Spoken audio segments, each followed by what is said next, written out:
What's up, everybody? Good afternoon. It's been a couple of action-packed days in the Seahawks world, but today's going to be a lot more chill. Not as much going on. I do believe we are practicing today, so we might get some good information later. But the updates today are a lot more benign and not as impactful. But I do want to go over some stuff. We did learn some stuff earlier today. First of all, we got some stuff finalized about the practice squad and the cap numbers. Yes, I know there's been a little bit of a debate about this, but you do have to pay practice squad players out of your salary cap. So it does actually matter. And the way that it works is on our practice squad, at the very least, all these young players who haven't been in the league very long or haven't been in the league at all are on the books for 216 grand this year.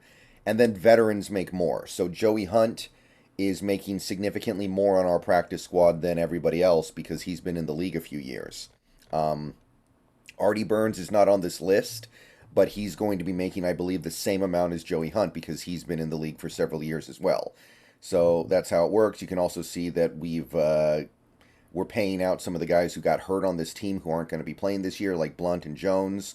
More on Joey Blount later, though, because we did actually reach an alternative resolution with Joey Blount, but this gives an idea of the money we're paying out to players who are not going to at least start the season on the active roster, and in many cases will never make their way up to the active roster. So nothing too surprising here.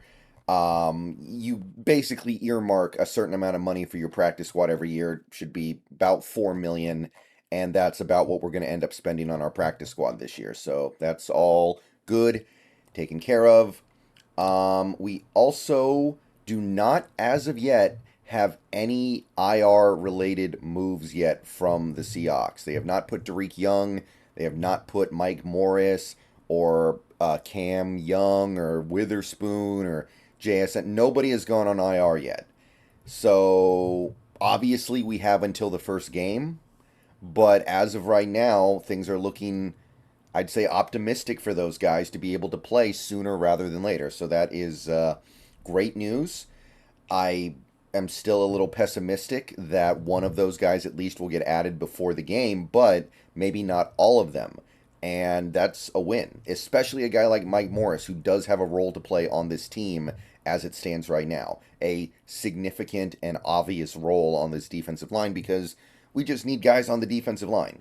So according to Condotta, the practice going on today is the last practice until Monday, so we might not see anything further until next Monday. So that would pretty much close it. Also, like I said, there's a little more going on with Joey Blount. We decided to remove him from the IR with an injury settlement. We don't know exactly what it is. It's probably somewhat similar to what we did with Sutherland.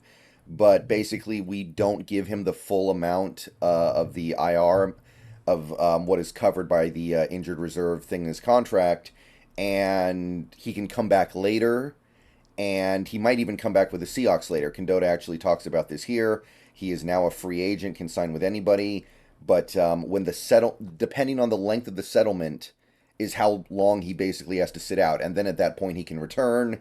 It's a little bit confusing, but the point is we save a little bit of money, and Joey Blount keeps the opportunity to return this year, either as a Seahawk or for another team. So, gonna keep an eye on that because Joey Blount did play some last year, was a good special teamer. So if we brought him back and put him on special teams, I think people would probably appreciate that. So I'm gonna go ahead and call that pretty good news as well. He's not definitively out for the season anymore. Also, the practice squad was finalized. There was one spot open yesterday, and a lot of people assumed that John Radigan was going to be the 16th man.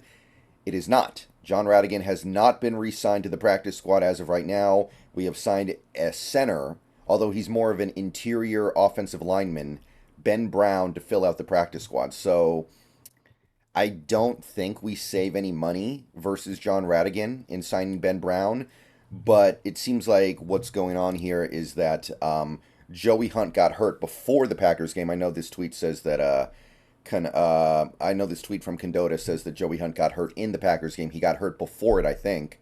And it's not that bad, but I guess it's still present.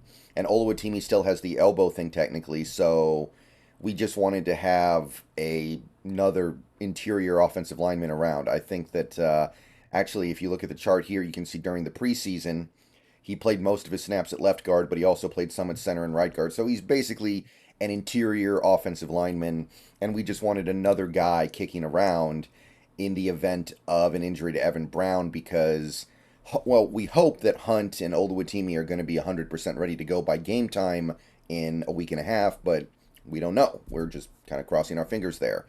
So that's basically the news as it concerns the Seahawks. Again, nothing big, nothing major, but all these things are worth noting. They add up, they can have an impact on the team, and the roster is more or less, for the moment, settled.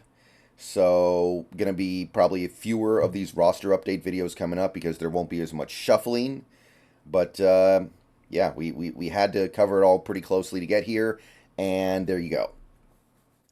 There's one more bit of news that isn't directly related to the Seahawks, but it definitely directly affects them.